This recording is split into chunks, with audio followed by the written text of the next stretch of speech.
Happy Friday. How is everyone doing? I know I've said this before, but these videos are really as much for me as they are for you. They keep connected parenting in the forefront of my mind, and they keep me accountable to keep trying even when I want to give up, because in my head, I know these things work. But as we all know, in real life, sometimes it's so much easier to just do the thing that feels easier, or I don't know, feels like justice in the time. Maybe it's just me. Maybe I'm just a mean, punitive mom. I don't know. But anyway, you guys are helping me stay accountable because I know I need to be doing these things. And I know that I can't come to you every week with ideas and tips and advice if I'm not doing my best here at home.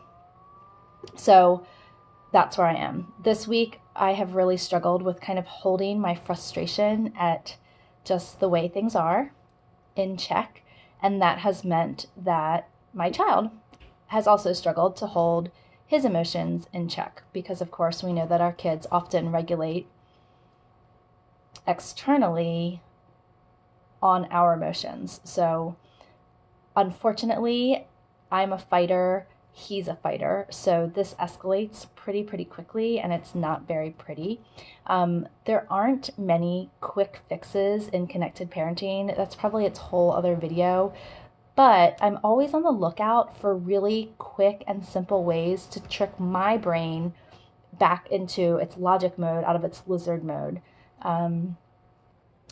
So I have something to share with you. Now, notice I didn't say that these are things that we should use for our kids to kick them out of their logic brains and back, or out of their lizard brains and back into their logic brains. I'm suggesting them for us because we only have control of us. And I don't know about you, but I know that if my kiddo's lid is flipped, the last thing he wants to do is my suggestion for coming down. And usually if his lid is flipped, my lid is flipped, and the suggestions that I'm making are not coming across in a very connected way. It's like, you better go outside and get upside down right now. So they haven't been working very well for us in that way. So I need to get back with myself and know what I can control. So here are five ways that you could possibly trick your brain into re-regulating. Now, I will say that as you're doing these, it's possible that your child will imitate you, and that's okay. These are still great for your kids, but I don't want you to try to manipulate or force or cajole your kid into doing them, because they probably won't work as well.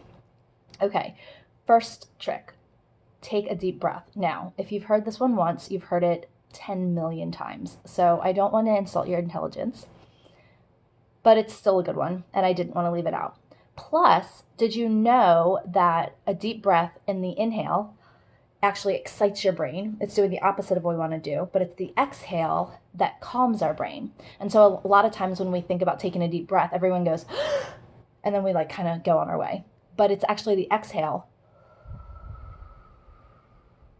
that we need. So a lot of times I can think about blowing bubbles into a cup of water, which of course is playful and your child will probably want to do with you. Or again, just think about like blowing your hand away from you all the way across the room. All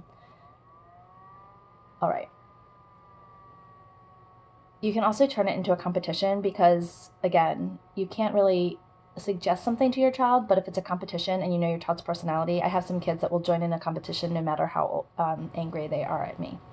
This next one, I'm going to try to demonstrate. I don't know if my camera is going to show it, but it's get upside down. So I know this seems crazy, but just see if you can see me. So one of my favorite ways is to do like a push-up, an elevated push-up with my feet up against the wall. And then kind of touch my feet down to the floor, maybe about 10 times. So that one might not be accessible to everyone, but if you start doing that on your wall and you have a kid like my kid, there's a really good chance he or she will also join along. All right.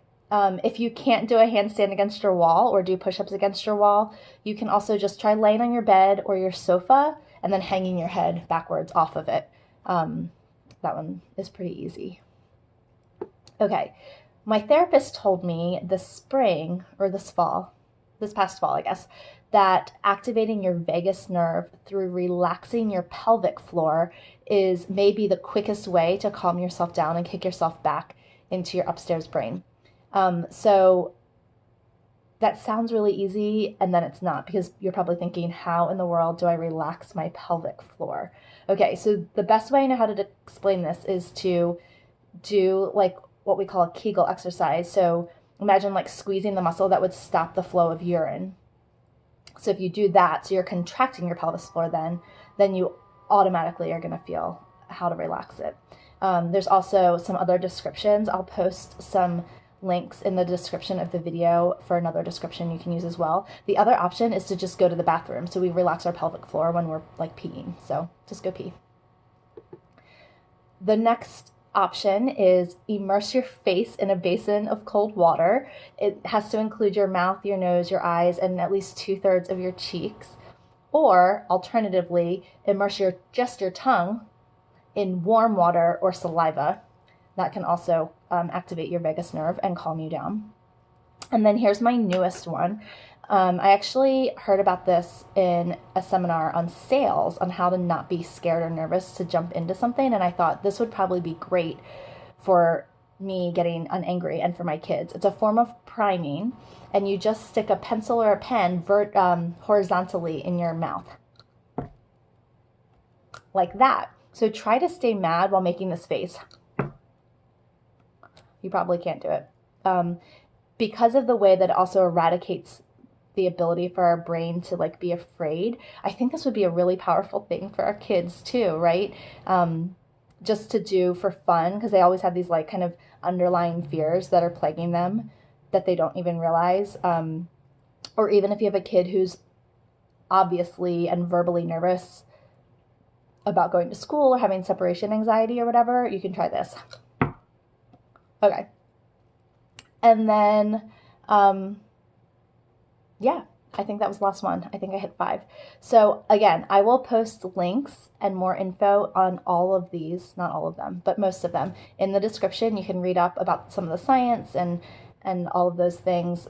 In the meantime, comment if you have any additions to my list, because we are here to learn from each other, and I really need some quick ways to get my brain out of my lizard mode when I'm really frustrated, because I am not a pretty person when that happens. So if you have anything to help me out, I would love to hear that in the comments. Or if these are all new to you, I'd love for you to post in the comments which one you're going to try out this week or this weekend or whatever. So go ahead, post suggestions and what you're going to try in the comments. As always, I love connecting with you guys. I love hearing your stories. I love knowing that I'm not alone.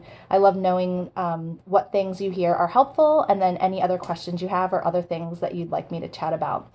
I'm at UnCorked in all the social media places, or you can definitely check out the description of this video for other ways to connect with me, specifically my Facebook support group. So have a great weekend, and I'll see you next week.